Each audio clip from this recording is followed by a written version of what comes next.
The Sports Generals are on patrol. Normally, we do this show on Thursdays from 7 to 8. Yes, that's right. For those of you who have gotten used to the Sports Generals being on Thursdays from 12:30 to 1:30, we are officially moving it to, we're keeping it on Thursdays, but now it's going to be in prime time, 7 to 8. However, tonight, we are doing a special episode here on the So What's the Catch Facebook page, and this episode will later be posted onto the Sports Generals YouTube channel, as well as the Unger to the Max YouTube channel. We post every episode on both. That way you, the viewer, and you, the subscriber, have more outlets to watch every episode. So you have no excuse not to be able to watch. Anyway, so yesterday, there were a couple of bombshells dropped on us. In smaller news, the NHL announced that Milwaukee would be hosting an NHL game at the Fiserv Forum, home to the Milwaukee Bucks.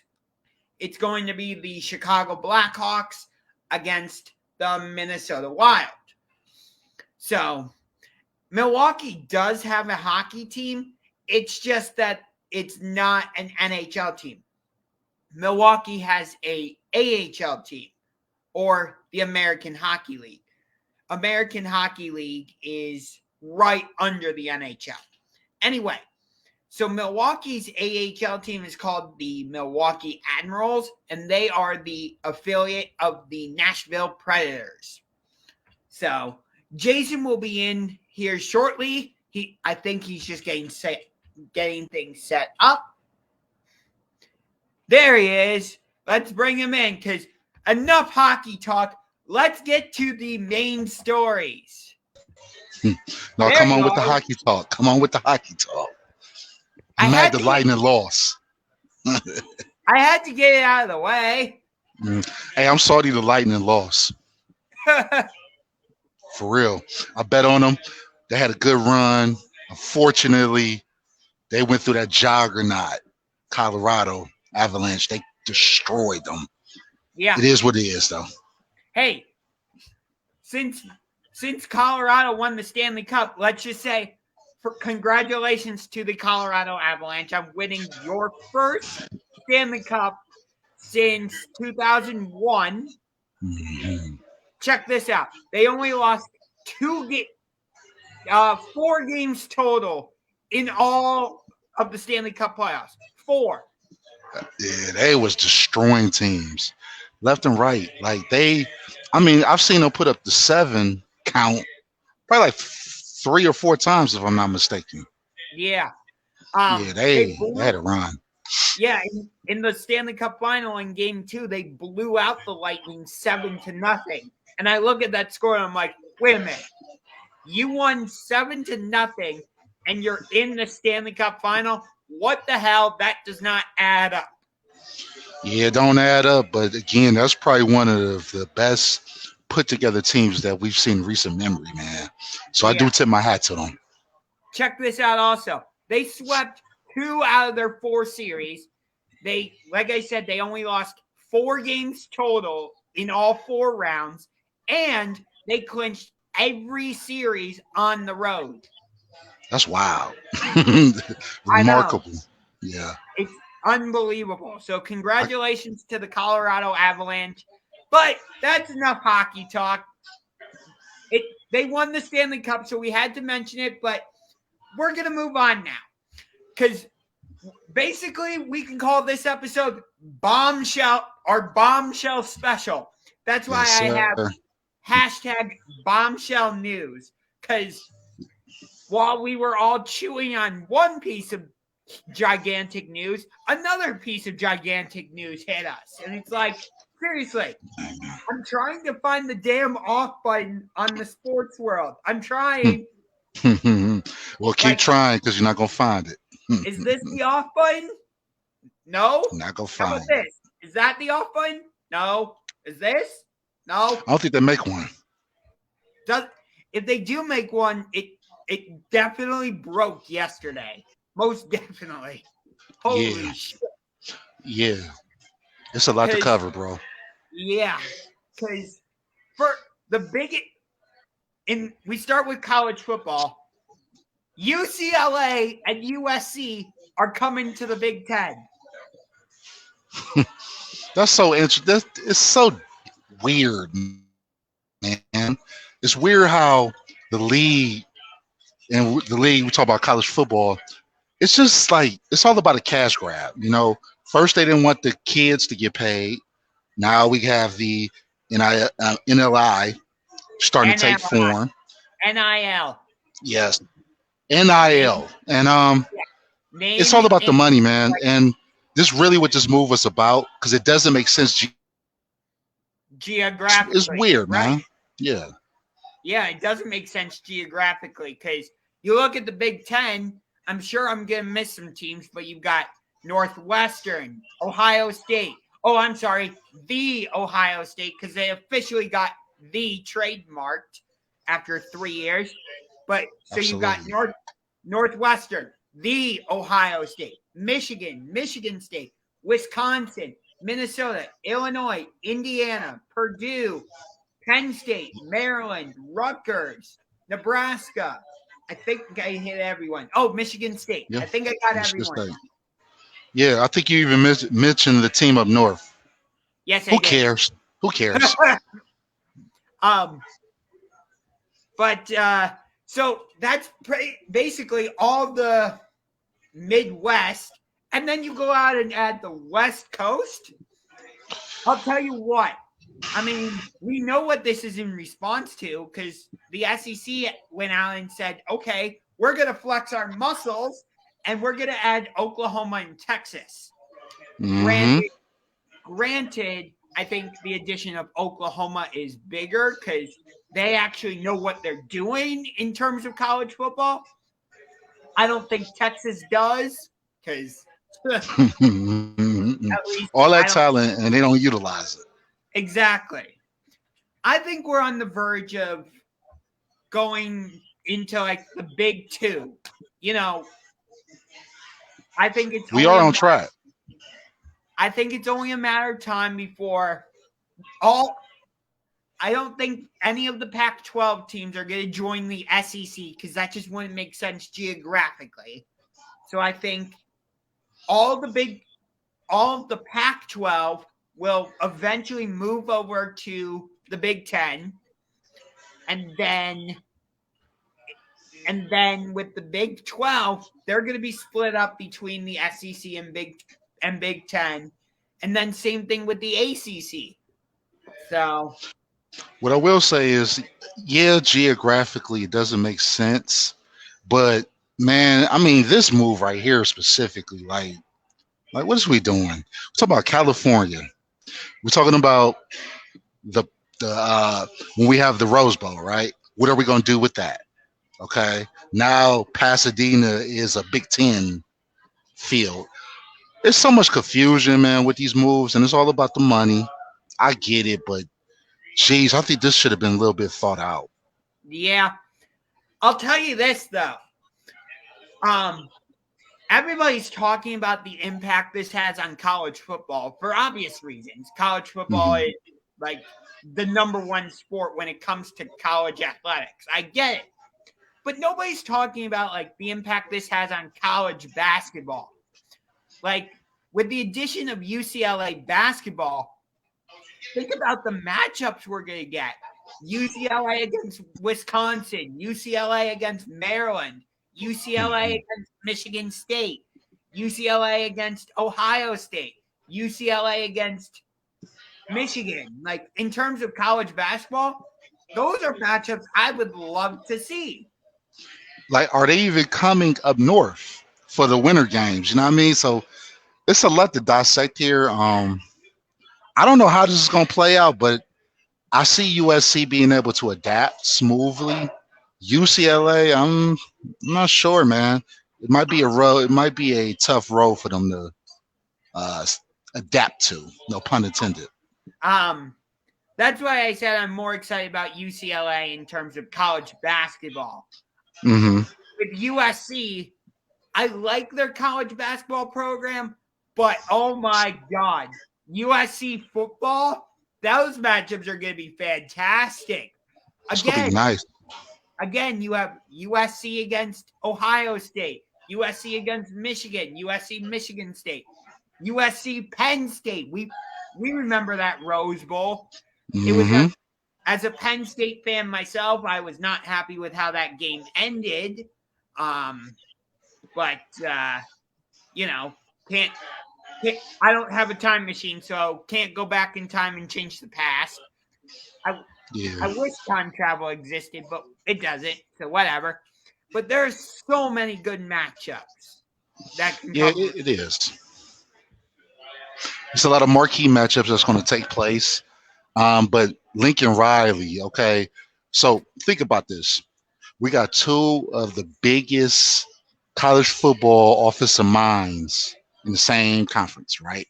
Got Riley, and then we have Ohio State's own, Oh, okay, Ryan Day. Ryan Day. So we got two of the best play callers in college football. And I like, okay, so it was two divisions, the heroes and the legends, right? Are I they going to rename this? Well, I'm pretty sure they, up to this point, they've been doing the Big Ten East and Big Ten West. So you would Okay. obviously USC and UCLA are both going to go into the SEC, or I almost said SEC, Big Ten West. So Hmm. you would imagine some of the teams in the Big Ten West now would have to move to the Big Ten East.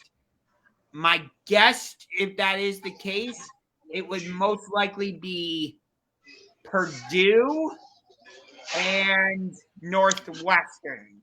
Well, I think both of them are already on that side of the Big Ten. Like you got No, them, Nebraska, Michigan State, um, Michigan State. Indiana. Yeah, Michigan State is in the Big Ten East. Oh, they in the East. Nebraska, Okay, Nebraska's in the West. right. Um, I'm saying when UCLA and USC come in, it would make sense for Purdue and Northwestern to come to the Big Ten East. Oh, it would. It would. I mean, hey, it'll make sense that those teams wasn't in the Big Ten, but nothing makes sense these days.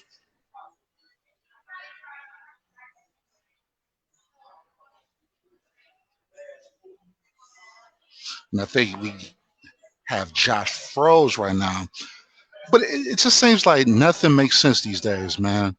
It doesn't make sense that we have two California teams that's going to be in the Big Ten now. It doesn't make sense that we have Missouri in the SEC now.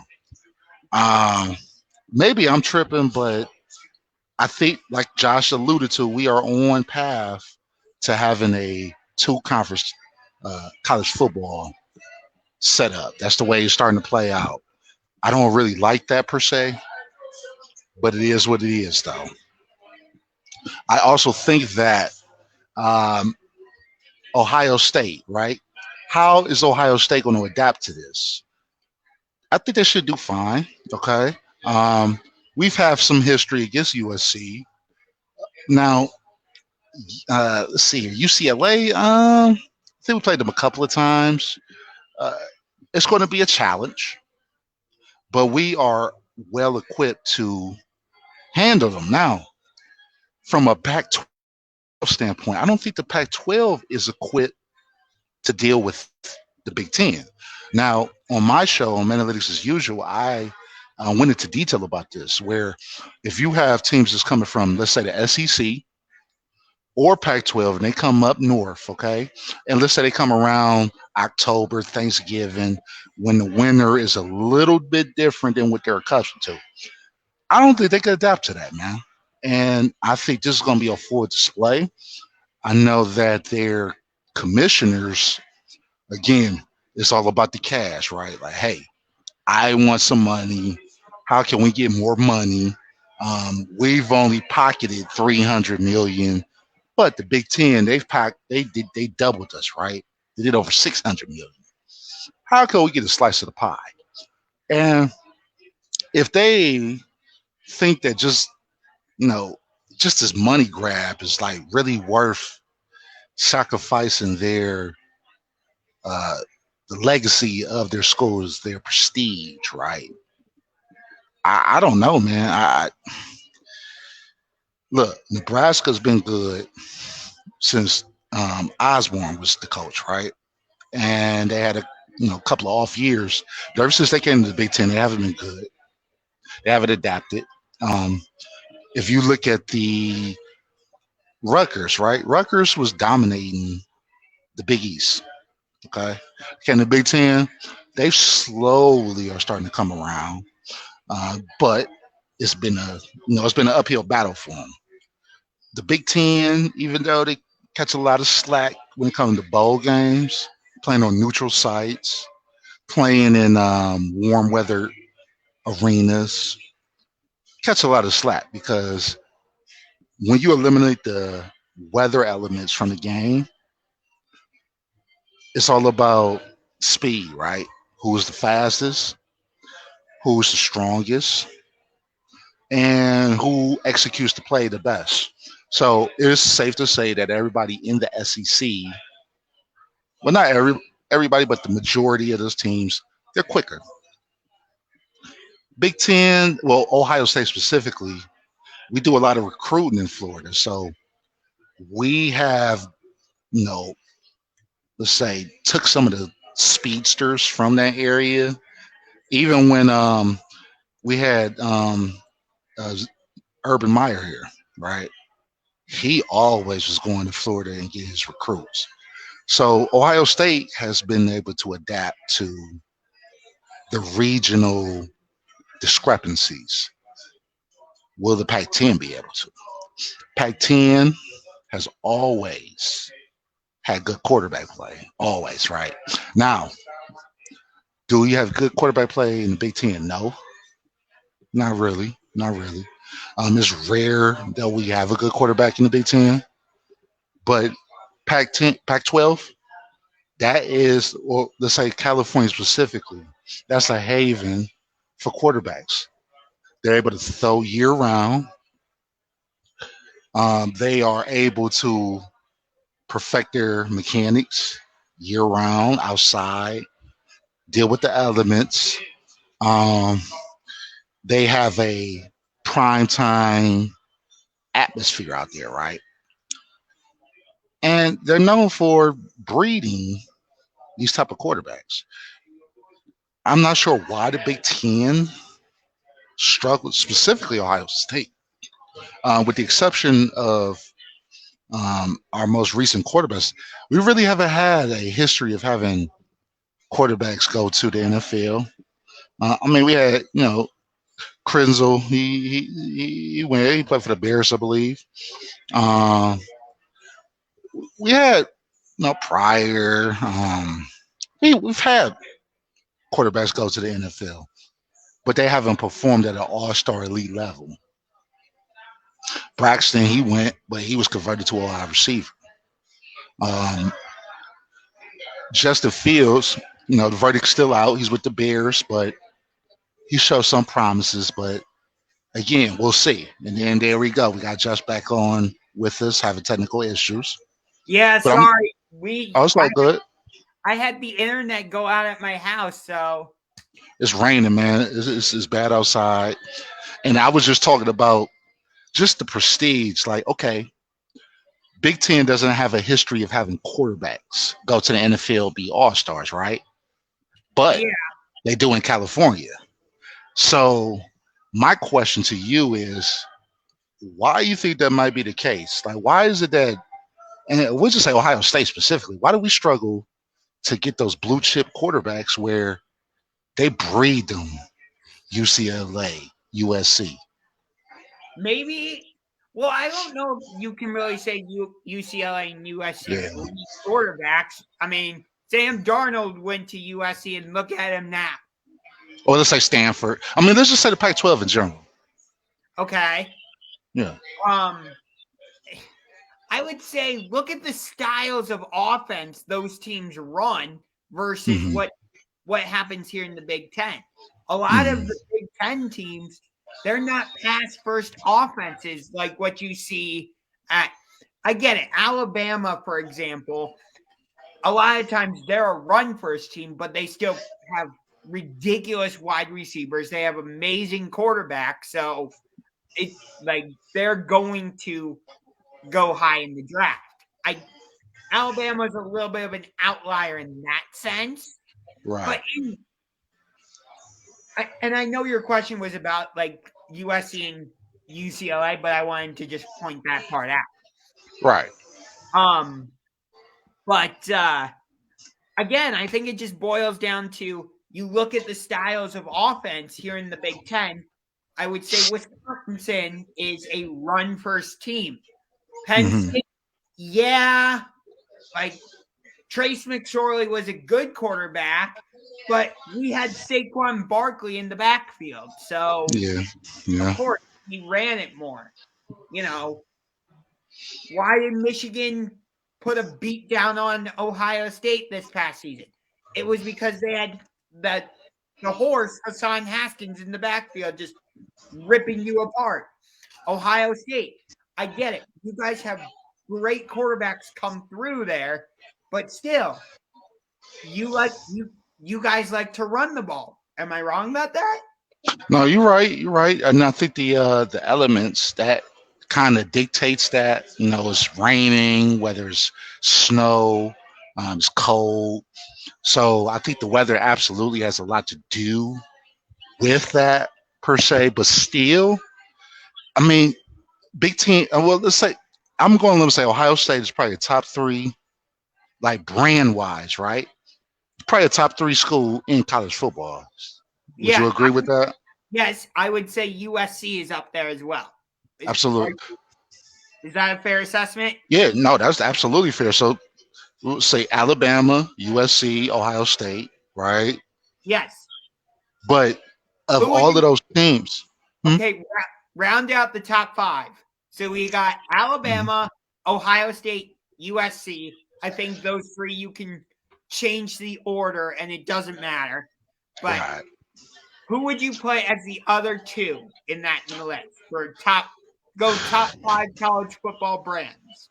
Top five as of right now, I would say, man, and they've been sorry, but Texas is a big state. They pump out a lot of athletes.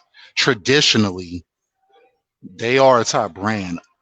I mean, recently, no, they haven't, right? I get that. Like, if you want to go off the recent matter, it's going to be Clemson, but Clemson is nowhere on Texas level as far as revenue, TV shares, none of that. It's the Longhorns. So probably Longhorns is number 4, and then rounding off at number 5. Man, I'm probably going to say Oklahoma.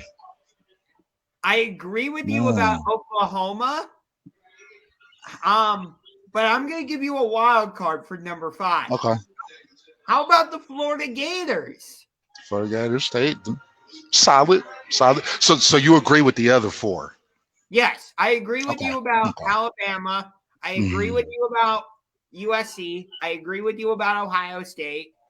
I agree with you about Oklahoma. But I think the Florida Gators are in that discussion. You know what? Okay, if we're going to go off the recent meal, I would say Georgia ahead of Florida. I know the direction you're going at, but it's Florida, even when Urban Meyer was there, right? I just don't know, man. Urban Meyer, he was there. He won 2 rings there, and still it's Florida. You know what I mean? Even Tim Tebow, I like Tim Tebow. A lot of people don't. Tim Tebow, one of the greatest college football quarterbacks ever. They still didn't move the needle that much. So, Florida's good. No, I get it, but as far as like brand wise, nah, that's a hard sell. Fair. It's not like it's a close or a large gap. Like if I had Florida 5, I would say Clemson is like 5A. Like it's a very small gap between Florida and Clemson. And then I would have Georgia as 5B. So 5B. Or 5C. However you want to look at it. Yeah. Basically, all I'm saying is, yes, I have Florida in there, but Clemson and Georgia, I'm not counting them out. Like, Right, right. let's say Georgia goes on to win another national championship. Either they repeat this year or they win one in the next another one, I should say, in the next 2 to 3 years. Yeah, I think I would put them ahead of Florida. Let's What about say LSU? no, LSU's a hard one. They're too Go much like Tigers. this. They're too much like this. Like they had their high in 2019, but since then they haven't been able to get back to there. Granted that they were so good in 2019, I don't think anybody expected them to get back there because Right. so many guys from that national championship team would go on to play in the NFL. I get it, but come on, LSU, you from there you just went like that. Like Play for the Bengals, actually. yeah, Jamar Chase and Joe Burrow both went to the Cincinnati Bengals, so they stayed, so they didn't have to lose their stripes. Right, absolutely. Yeah, I understand where you're going with that. Now, okay, they do have a new head coach there now. Notre Dame's old coach is now the coach at LSU, Brian but Kelly, yeah. Brian, will he have success though? That's the real question mark. I don't It's gonna be think tough. so. I don't think Yeah. so. He doesn't seem like an LSU. I feel like you have to be a very specific kind of coach to be at certain schools. Like, Mm-hmm.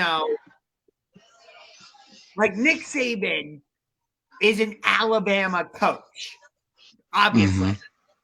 But like I From don't Michigan picture State though. Huh? He's from Michigan State though. He started off at Okay, Michigan State. Yep. that's true. But I'm saying like Nick Saban is an Alabama style coach. Maybe because he's made that his style. Maybe that's a bad Mm-hmm. example. I think that's a little bit No, of it's a not. bad. No, you're right. You're right.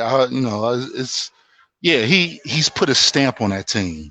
And when you think Right. of Alabama, you think of Saban now. You don't think of the old time coach that used to wear the derbies back in the Oh, day. Uh, Hunt, no. y'all know who Bear we're Bryant. talking about. Bear Yeah, Bear Bryant, Bryant. the great Yes. Bear Bryant. Yeah, yeah. I think it's Nick Saban. He's put a stamp on it. A lot of people out there don't realize that when Bill Belichick was the head coach of the Cleveland Browns, Nick Saban was our defensive coordinator. Like, think about that for a second. I know.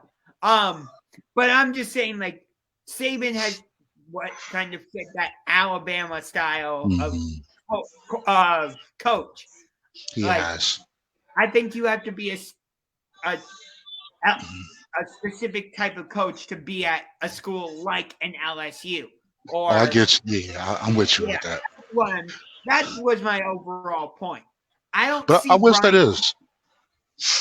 No, I was gonna say Okay. I wish that is. Brian Kelly. He's a hell of a. He's now look. Let's be real. In my opinion, he's the top 5 college football coach in the last 10 years. Okay, he's took Notre Dame. They got a lot of educational requirements that don't really. It's not an even playing field. Okay, I'm not making excuses for him, but it's harder to play at Notre Dame to play at other schools because of their academics. Okay, so that's one thing. However, all he has done is give them top 10 um, title aspects every single year. I honestly thought he was going to go to the NFL. I think he would have been a good NFL coach, but he decided to take the LSU job. But he's a hell of a coach, man. I just don't know if he's going to be able to adapt to this. Yeah, I don't know if he's going to be able to adapt to the SEC. Hey, you brought Mhm. up Notre Dame. That's what everyone is waiting for right now. Their football program remains independent, but the rest of their athletics is actually associated with the ACC. So if, Mhm. as of right now, if they were to say, okay, we're going to stop being independent and we're going to We join a need them. conference, they would Yeah. contractually, they would have to go to the ACC. Now, they could say, nope, we don't want to join the ACC and withdraw, but they would have to pay like an exit fee and a few penalties. But I could see them doing that. But I think they better fit for the Big Ten. here's the problem with that. Mhm. Something happened between them and the Big Ten a few years ago that seems to have really hurt that relationship. But if you're Mhm. Notre Dame, do you just bite the bullet and say, okay, we know we had our problems with you a few years ago, but we want to join that? Like, Yes. And you know what? I actually want to correct what we were talking about earlier about the brands. Absolutely, Notre Dame is a top 5 brand. yeah, It's not whoops. even close. Yeah, I can't believe we forgot that. Yeah. yeah. Now, Okay, forget I rescind my statement about the Florida Gators. Put in Notre Dame. Yeah. yeah, Notre Dame. Yeah, we have to. I'm kicking on my Oklahoma by Notre Dame high. So, yes, they got the money, they got the checkbook, pay the fine, pay the fee, make more money in the long run. Like it's a Yeah, no brainer. But they're getting their own money because they got that NBC contract, and that's I think it's like a stupid multi-million-dollar deal that goes to like I want to say 2035 or something. something like Uh, that. From what yeah, I've it's heard, stupid. but here's the thing with the Big Ten TV deal, and I think this is part of the reason why USC and UCLA joined. I'm pretty sure I heard the new TV deal for the Big Ten's going to be over $1 billion. A And they hundred, don't want no kids to have nothing. It's crazy, man. $100 million for each school, if I remember correctly. That's I may wild. be I may be wrong on some of that, but I'm pretty sure that's what I heard. Um, Hey man, they about to rake in that cash. They go. They definitely gonna get more than the SEC. You could book that one. ooh, all right. That's an interesting one. I bet you that Mhm. I'm gonna be curious. How does the SEC respond? Because you know they're gonna come back and add more schools and be like, okay, you moved your checker or your chess piece. Here's our next move. And then it's going to be like a whole cat and mouse type game. If they move a rook, they might get Clemson. I hope not, but hey, it's definitely desperation time for them. Oh yeah, you you know it's going to be up to Clemson though. But it's not. Mhm. Here's the interesting thing with that whole situation. Everybody in the ACC is saying, okay, Clemson, Miami, Florida State, North Carolina are the attractive schools in the ACC. You know why I say that? Mhm. Um, what about the Duke Blue Devils? Have you Yeah, not seen and how prestigious they are? North How about Carolina. Florida State, Virginia Tech, Georgia Tech? What about them? Yeah, yeah, you got a point, man. ACC is just so off brand, man. It's more of like if I can't wear a brand label clothing line, hey, I'll just go and get some ACC clothes. All right. Well, we spent about half an hour on this. But we got another bombshell to talk about. Man, my Shit God. hitting the fan in Brooklyn. I can't say it any simpler than that. Shit is hitting the fan. Yes, it is. And like you said, a bunch of cowards, right? I, man, where do we start, man? What a disgrace. Okay, it's a disgrace in top management. It's a disgrace in middle management. It's a disgrace with the players. I, what the hell is they doing, man? I I wish I knew. I've heard certain talking heads on ESPN say, you know what? this is Kyrie Irving's fault because he and I can see that argument because Kyrie was like, "Nope, I'm not getting the vaccine. I'm gonna go to the beat of my own drum," and and it's like, but Kyrie, Kevin Durant ended up in Brooklyn because of you. Like he was if I had to guess, he was most likely gonna go play with the New York Knicks until Kyrie Irving said, "No, no, no, no. Let's not go to how about you and I team up and we go to Brooklyn instead?" And Yeah, man. Yeah. what do they have to show for it? One playoff series win. One. No 3 championships, years. no finals appearances, no conference finals appearances, no nothing. Oh, you forget something though. They did have a fake game-winning shot where KD foot was on the line and he didn't make the game winner, even though they lost. And people say it was a game winner. They got that shot there. They got that to look at too. Oh, you mean the one in Game 7 against the Bucks? Yeah, Right. where Kevin Durant's toe was on the line, where he should have worn a size smaller shoe, and it would have been the game-winning 3. Or had the awareness to say, "Hey, I probably need to be a couple steps by." But hey, man, they have that. They got that. I mean, you're in the heat of the game. It's Game 7. Clock's winding down. I don't think Kevin Durant's going to worry about, am I fully behind the line? Mean, it's just been an utter disaster, man. 100%. Think about this. They go out and they trade for James Harden, and we never really got to see the three of them play together. And then this season, we had everything with Kyrie like we just discussed. So then they trade James Harden to Philadelphia for Ben Simmons. And did we see Ben Simmons on the court at all? No. And then they didn't even have the courage to play with him like that. Like, man, quitting, man. I know it's a new age, but man, run it back.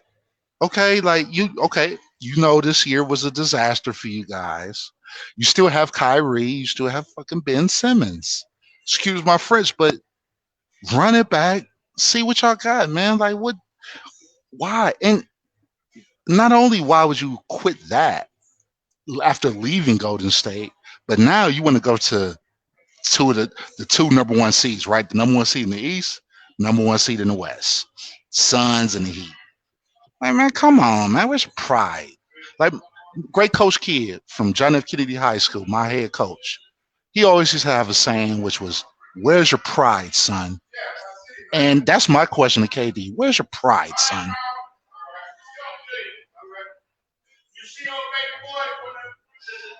And I think Josh is frozen one more time. So he's having internet problems, but where's the pride at, man? I remember back in the day where players used to go at it. Players used to not join, make super teams, or quit when the tough got going and the going got tough. They used to fight it out. They used to get in there, get in the trenches and make it happen. These guys, oh, well, okay, I don't like the way you guys treated Kyrie Irving. So I'm hurt because you guys didn't treat Kyrie Irving right. Even though Kyrie Irving is weird in not treating management right? Like it's these new age. It's a new age. It's a new day. It's a new age. Kevin Durant, let's call it for what it is. He's a role player. I have to give credit when credit is due. My co-host on Analytics as usual, P, he called this out years ago. Okay. I question that. I'm saying, what you mean he's a role player? That don't even make sense. He's a role player. Now, you guys at home are probably wondering, like, what you talking about, Jay? That's Kevin Durant. That's one of the premier shooters, right? I get that. But when the tough gets going, can you depend on him? No. Can he rally the troops together when the tough is done? Well, or when the tough is going and it's tough and it's an uphill battle, your back is against the wall. No, he can't, right? Um, him and Kyrie at the start of the season had the litigated goal to say they don't need a head coach. They can coach the team. Like, yeah, we could coach. We could coach. We don't need no coach. We can handle like it's too much going on there, man. KD is a good star. Well, he's a good. How can I put this? He's talented, right? He's one of the most talented, prolific players we've seen in recent memory, scoring wise. But he's not a leader. And I know a lot of y'all used to say how, oh, he better than LeBron. Man, kill that noise.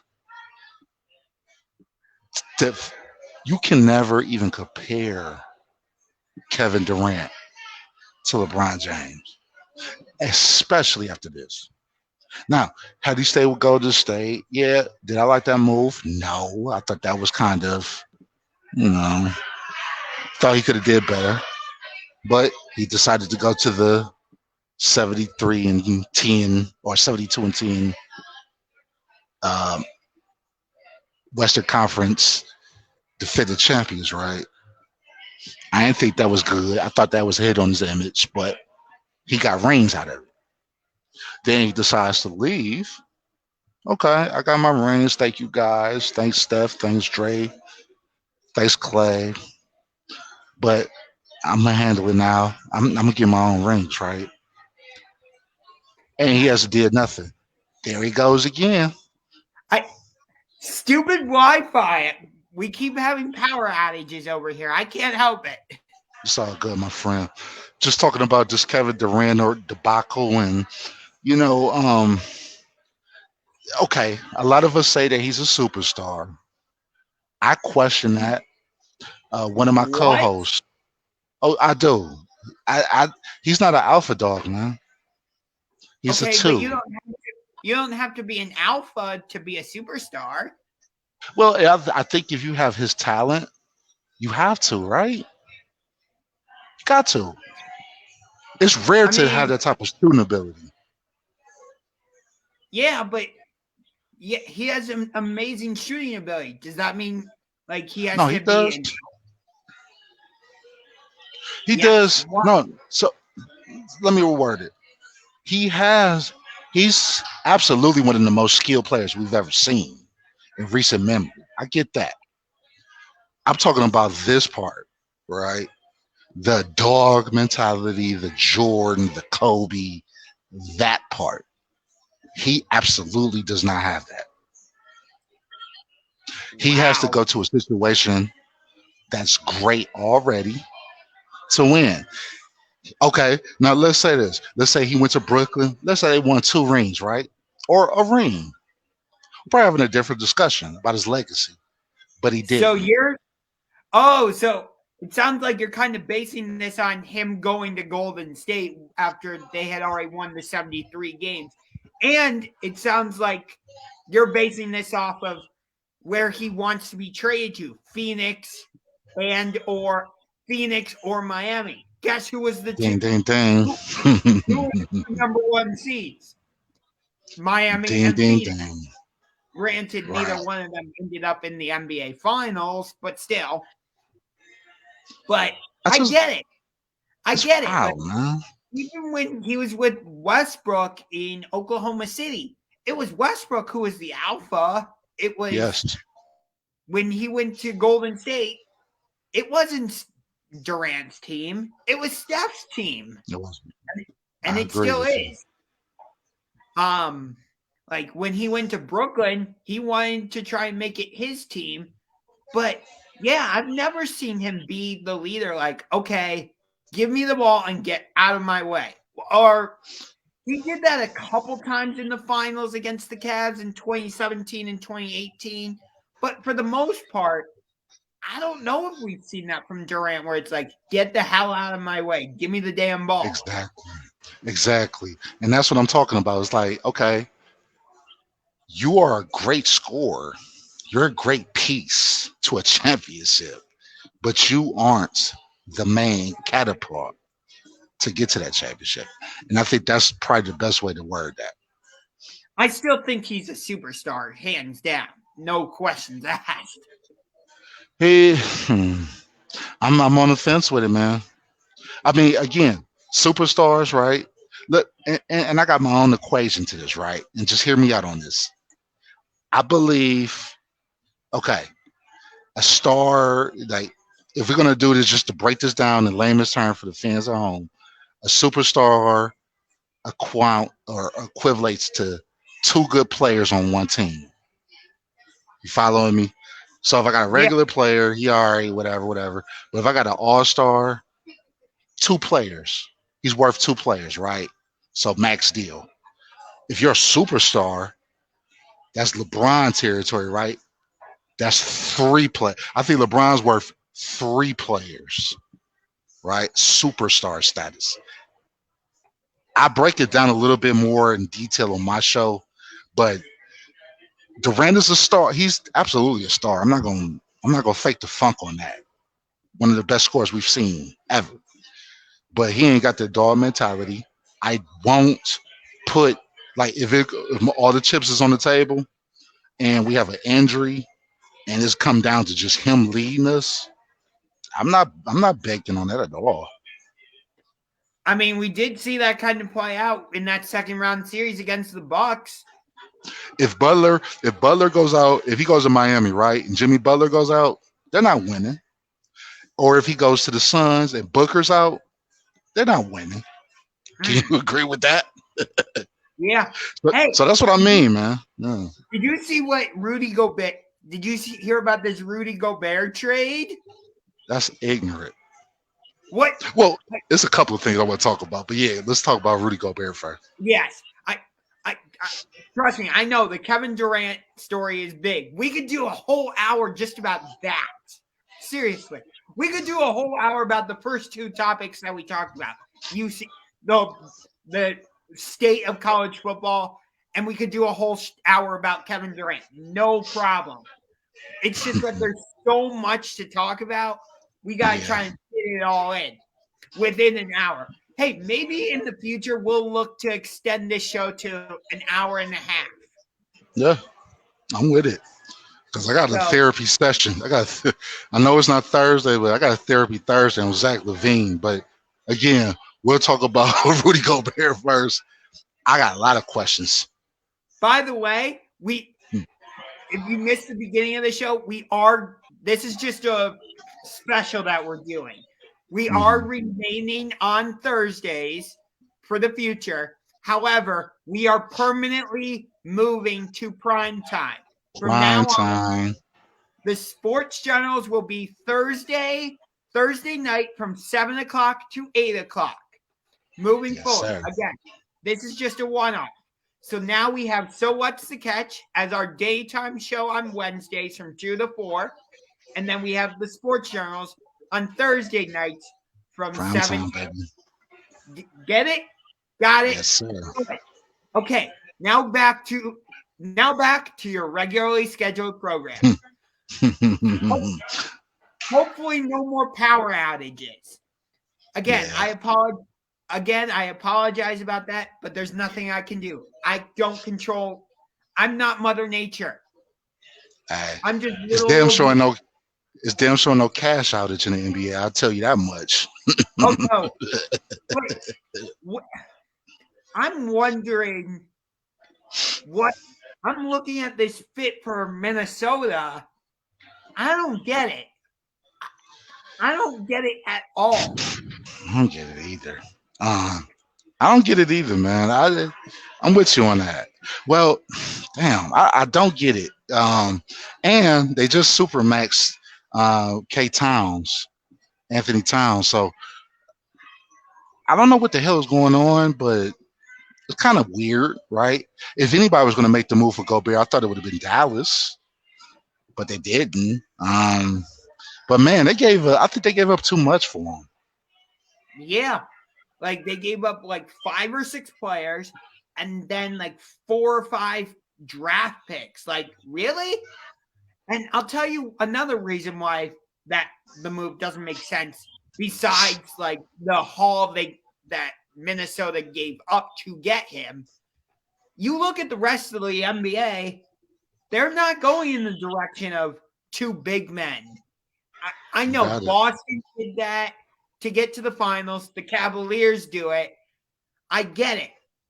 But like Golden State, when they won the championship, they didn't use like 2 big men on the court. They played small ball. When Dallas beat Phoenix, what did they do? I would say they mostly used small ball. Even if they had a big man play, at least their big man could make free throws and wasn't a And liability. Like, like what the hell, man? on top of that, like, look at the 76ers, who I think are the newest rival to the Cleveland Cavaliers. I stand by that statement, even though Philadelphia swept us in all 4 games. I made a whole video about it. I'll put a link to that video in the description of this video when we post it on the Sports Generals YouTube channel, as well as Unger to the Max. And hopefully, are you going to post this video on your channel? I sure am. This will be on official Analytics as usual. Yes. Hey, we're talking about UCLA, USC, those power mergers. This is a power merger. Yeah. Again, we could spend a whole hour about UCLA, USC. But I'll tell you, I seriously don't get it from the Utah side of things more than I don't understand it from the Minnesota side of things. Because I get it. Clearly, you couldn't keep Rudy Gobert and Donovan Mitchell. One of them had to go. But I'll tell you what, I'm not sure they're going to keep Donovan Mitchell either. Like, it's not looking like it. Think about this for a second. Let's say Brooklyn and Miami are trying to make a deal for Kevin Durant. Maybe Utah, if those two need a third team to make the trade happen, maybe Utah gets involved and Donovan Mitchell ends up in Brooklyn and Kevin Durant ends up in Miami. And I'm not going to try and formulate the trade now, but something like that. Yeah, Utah fans will be pissed off if that's how it went. Straight up, like, yeah, it's chaos, man. It's I don't understand what's going on. I guess that's why they pay those GMs the big bucks they do, but it is head scratching for sure. I definitely think that they gave up too much for a guy that you can't keep in the game at the end of the games. Okay, he's a liability. Let's call it for what it is. He can't score. And yes, he could block, he could rim protect, but I mean, well, we're in the age where people shooting threes. You're gonna get Golden State. You need perimeter guarders. He can't really check the perimeter all like that, and that's been one of his flaws. So I don't get it, man. Now Denver, they locked up the Joker. Gave him the highest paid contract in NBA history, 5 years, $270 million max. Makes sense. He's back. He's back. He won MVP. Yeah, you got. Yeah, that makes sense. That's affordable. Given how gas prices is, that's affordable. But what's not affordable to me, this is Zach LaVine. How the hell he get $215 million, man? I'll do you one better. How the hell did Zion Williamson get the max extension he did? I would guess I would be more likely to give it to Zion. LaVine, I mean, just off the upset or the ceiling, right? Zion has a bigger ceiling, even though he's been lacking the last couple of years, eating cheeseburgers, dunking on kids, dunking in pre-games and not playing. I get that. But Zach LaVine, he's a good player. Now, and this goes back to our superstar star discussion, right? Zach LaVine's a star. Stars don't get paid 200 million at all. He What? is Put- so you're putting Zion in the superstar discussion?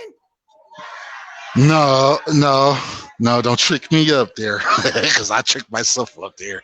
No, I'm not saying that. Zion can be, but Zion. Okay, let's look at it from this angle. When Zion has played, Zion has did Will Chamberlain numbers. Zach LaVine, again, he's a good scorer, but he no damn 215 million. I don't know what that's about. I'm more confused by the Pelicans because they pushed the Suns to 6 games in the first round of the playoffs without him on the court. Like they played when he was on the court with that same group. Granted, they hadn't traded for CJ McCollum, so we don't know how much that would have made a difference. But still, like Ingram and CJ played so well together, and like Valanciunas played well for them. He's more of the old-fashioned type of center, but actually, I would put Jonas Valanciunas somewhere in the middle. He's not quite Mhm. the old school version, but he's not quite the new school version. He's somewhere in Yeah, the young middle. OG. Right. But let's go back to the Zion talk, right? And I know it's been a while since he played, but again, the numbers he's put up when he was on the court, you can't neglect that. He was, again, and we're talking about a rookie coming straight out of school. He was averaging 26. Okay. He was getting about what, not 8 or 9 boards a game. He was unstoppable. And like they showed us highlights. He was quick, pudgy, fast guy. But he was unstoppable, man. And he has the ceiling. We all see the ceiling. It's just, is he gonna dedicate his off season training to getting better? Because man, it's sky's the limit with him. He lose weight, we having a way different discussion, right? But we can only go off what we see, and I understand where you're coming from. Yeah, I'm just going off what I saw, and what I Yeah. saw from the Pelicans was they gave the Suns fits and headaches in that first round series. I know it only went 6 games. It did not go the full 7, but watching that series, that felt like a 7-game series. It didn't feel like a 6. You know what I mean? No, I'll follow you. Do you think if Zion played, we're having a different discussion about who won that game or that series? That's Because I think we is. I think that's a real possibility, but Yeah. the problem is like, again, without Zion, you saw how the Pelicans were passing the ball around and Hmm. guys were getting open. I'm not saying Zion is a ball hog, but I'm worried that maybe with Zion part of that offense, the offense might get stuck a little bit and not be so free flowing and all that. But you see what I mean? I see where you're trying to go with it, but man, I don't. I'm just going off the eye test. When he was out there, I didn't personally. I didn't see any ball hogging from him. I Again, I'm seen not him. Yeah, is the he ball was. hog. Mm, I get he is willing to pass and stuff, but it feels like he's a shoot first guy. Like, let me try and get my own shot first. yeah. And You know what? If we had to do a comparison, he's a crossbreed of Charles Barkley. I'm not sure if a lot of you are out there that watched Charles Barkley play during his playing days, but he was short. He was a power forward, but he played like the biggest man on the court, and he has the ability that Sean Kemp had. Sean Kemp, he could jump out the gym floor. He used to make these most acrobatic jump dunks. He played with the Seattle Supersonics, and he actually played with the Cavs for a couple of years. But he reminds me of Sean Kemp and Charles Barkley. If those two had a kid, Zion Barkley Kemp. Okay. All right. So quick thing. We'll wrap things up shortly, but I said last week on the show I had an announcement.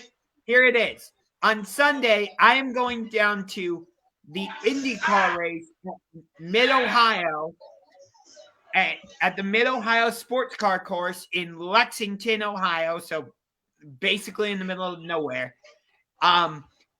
What I'm planning on doing is doing like 5-minute videos with myself and a friend of mine, C-Boss, and we'll give you our commentary, give you our thoughts on what's happening during the race, and we'll post it on the So What's the Catch YouTube channel. I'll post it on the Unger to the Max YouTube channel, and it'll get posted here on the SportsGenerals YouTube channel. So That's dope.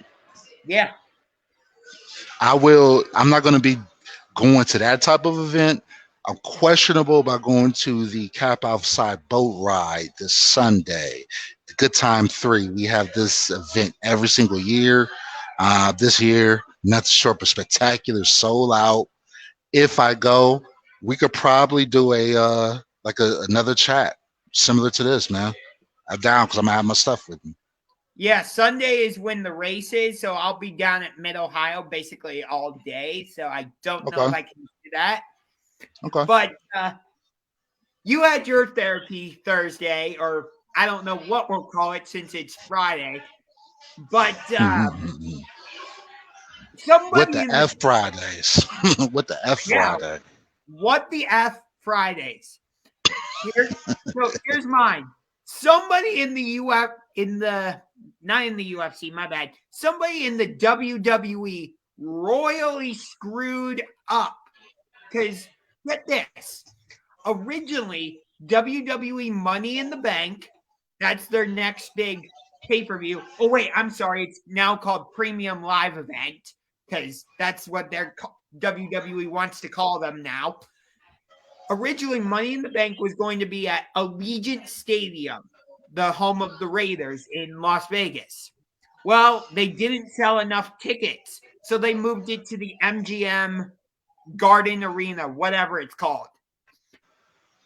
But they kept it in Las Vegas, and it's happening Saturday night. Guess what else is happening Saturday night in Las Vegas at the same time? Strike Force. Strike Force. UFC 276 is happening the same night in the same city. Are you kidding me? I've looked at the card for WWE Money in the Bank. It's terrible. There are no world championship matches. Like the champion Roman Reigns isn't even on the card. The two women's championship matches that are on the Money in the Bank card are completely predictable. The champions are going to retain, no problem. And then you have the United States Championship match between Theory and Bobby Lashley. Well, clearly Theory is going to win that because they want to do the feud between him and John Cena, leading to a match at SummerSlam. He's still wrestling. Yes. And then you have the two Money in the Bank matches where whichever superstar climbs the ladder gets a guaranteed title shot anytime they want. But you're putting that card up against UFC 276, which features two title fights, one of which is a trilogy. No, UFC 276 is going to destroy Money in the Bank. It's going to destroy. With you. I know, I just went on like a 5-minute rant. But no, it's cool, bro. You had to get that off your chest, man. I'm here for you. They're there for you. Hey, mental health first. And the other thing is, I get why Israel Adesanya versus Jared Cannonier is the main event for UFC 276 because middleweight is the higher weight class versus featherweight. But in the co-main event, we've got a trilogy fight. Volkanovski is facing Max Holloway for the third time. So trilogies are not a very common thing in the UFC. So personally, I would have made Volkanovski versus Holloway 3 be the main event. That's I feel you, man, but again, we got my guy out of senior. I'm rooting for him. He talks a lot of trash. He could come off as a scumbag, but he's the champion for a reason. Yeah.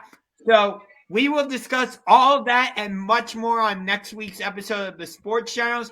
We will be back at our regular time of Thursday night at 7 p.m. Prime So, time. yes, prime time. But until next time, we are going to sign off. Hopefully, next episode, we will not have any more power outages. Yeah, and if we do, just deal with it.